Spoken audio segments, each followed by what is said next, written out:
All right, everybody, Michael Cohen here with you.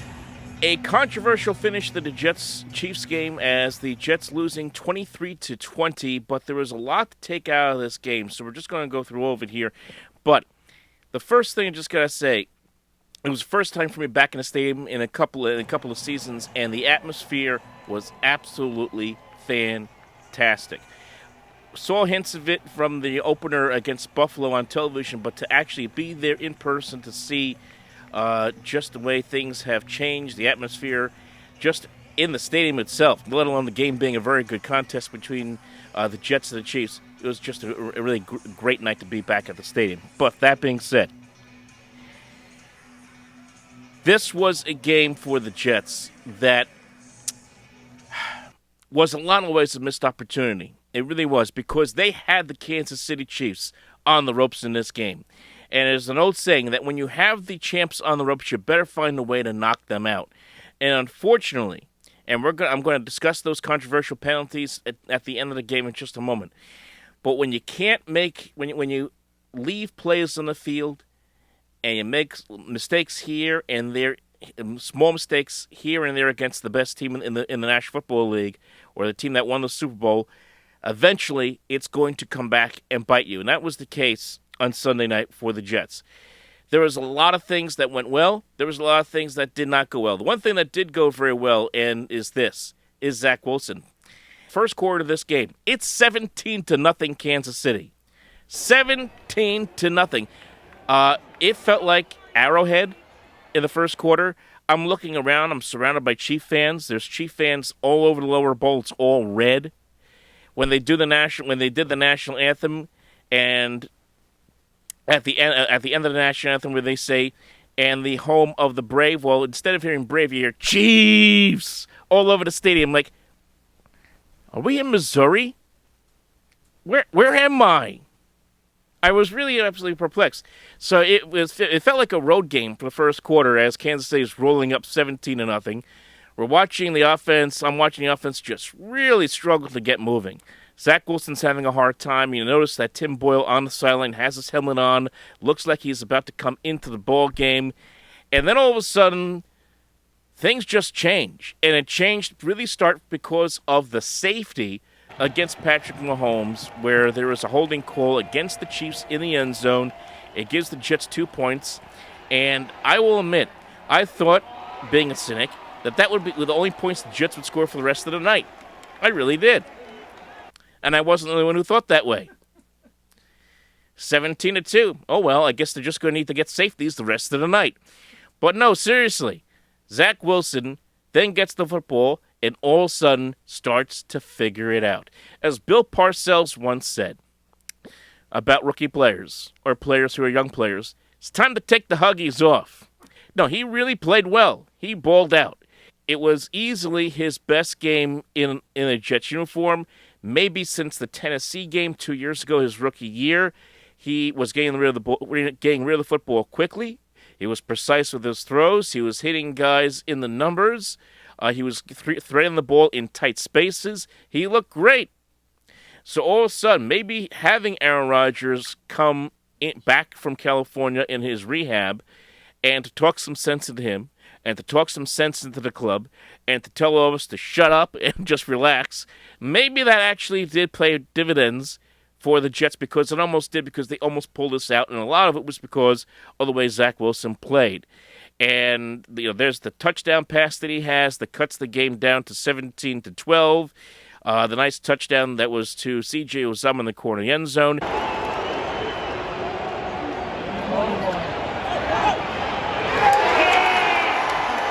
to open up the third quarter, leading the Jets on a long touchdown drive, and then taking the ball himself and barreling into the end zone for the 2-point conversion. I can't say anything else. Like, there's nothing I can say that's bad. He played great. I understand he fumbled the football at the end. He took responsibility for it. Good for him. More of a quarterback-center exchange miscommunication. I can't kill him on that. There were a lot of other things that happened in the game that, if Hay had gone differently, I think the Jets could have avoided what happened in that fourth quarter. For example, there was the drop touchdown by Conklin in the second quarter when the Jets were down 12 to, I think they were still down 17-2. And if he had caught the touchdown pass down to 17-9, maybe they go for 2 points, make it a 17-12, 17-11 game, or go for two, make it a 17-10 game, I should say, at that point. But he drops what would have been a touchdown pass. The Jets have to kick a field goal, now make it 17-5. You have the pass that was off the hands of the outstretched Garrett Wilson in the end zone. That could have been a touchdown. You had C.J. Mosley almost had a pick of Patrick Mahomes. He ended up dropping that. And that eventually led to, I believe, a field goal for the Chiefs that made it a 20-12 game. So that's points against the Jets in that regard. There are a lot of things that went wrong. And then there was the officiating. And the officiating in this game was absolutely horrendous. In fact, I read a story earlier in the day that, and this is just a reference here to baseball, that Angel Hernandez, one of the most infamous baseball umpires out there, apparently was let go by Major League Baseball. Well, apparently he got a job quickly for this game for the Jets and the Chiefs, because I can't explain some of these calls that happened in that fourth quarter. The Chiefs had a clear and obvious holding call on Jermaine Johnson when Patrick Mahomes took off and ran up the middle for 23 yards, and that was never flagged. It was never flagged. I don't know what to tell you there. Then you have, of course, the most infamous of them of all, and that's the holding call on Sauce Gardner. Yes, there was a little bit of pulling and tugging from both he and the receiver, but still, it was questionable a call at best because the flag came in late. It came in after the interception was made by the Jets, and that is just terrible officiating. Robert Saleh went nuts on the sideline. He got flagged for an unsportsmanlike conduct penalty. I could certainly understand it. Hey, look, if it were me or anybody else, I think we all would have. They would have had to have thrown us out of the game, not anybody else. So that was just a terrible, terrible ruling. And at that point, it basically hands the game to Andy Reid. And we all know what Andy Reid can do in a 4-minute offense. Nobody does a better job of running the 4-minute offense than Andy Reid and Patrick Mahomes. And they just run the clock right out to the end as Mahomes just slides in for the first down to end the game. But that ruling was killer. It really was. Because let's just say the Jets get the ball back there. Who knows what happens? Maybe they kick a field goal. Maybe we go into overtime. Maybe by miracle the Jets actually run the football and get a touchdown. Maybe they win the game. There are so many ifs. And I think that's what's most so frustrating for this game is that there were so many ifs and so many things that were left on the table. And that's why the Jets are sitting there at 1-3. They played well, but it wasn't enough against a team like that is that good. Isaiah Pacheco ate the Jets' lunch, 115 yards for Kansas City. The former Rutgers product came back to New Jersey and killed the Jets in this game. They really didn't have much of an answer for him, so that was a problem. The one thing that the Jets did offensively that bothered me the most was their lack of running the football. The Jets only ran the football 16 times in this game.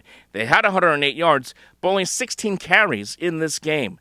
And I know they were down 17-0 early, and they had to do something, had to respond. They had to respond in some fashion, but you want to see Breece Hall get the ball more in those situations. You want to see Michael Carter, who only had to touch the football once out of the backfield. Where was he? Why are the Jets running Dalvin Cook in a lot of key situations when it's clear there's something wrong with Dalvin Cook? I don't know if it's because he didn't have much of a training camp before the Jets signed him, but he looks like he's just running in mud, and it's looked that way since the Jets brought him in. So he has had a lot of trouble.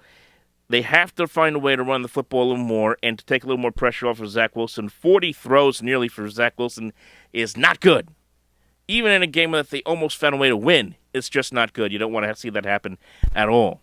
So those are things that really, really bugged me in this game. But again, opportunity there for the taking, opportunity lost. If you want to go glass half full, I will come and say this. Again, Zach Wilson played great. There were moments of brilliance by the defense, holding down the Chiefs to 6 points in the final 3 quarters of this game was a great job, in spite of the fact there were mistakes on the field that were made.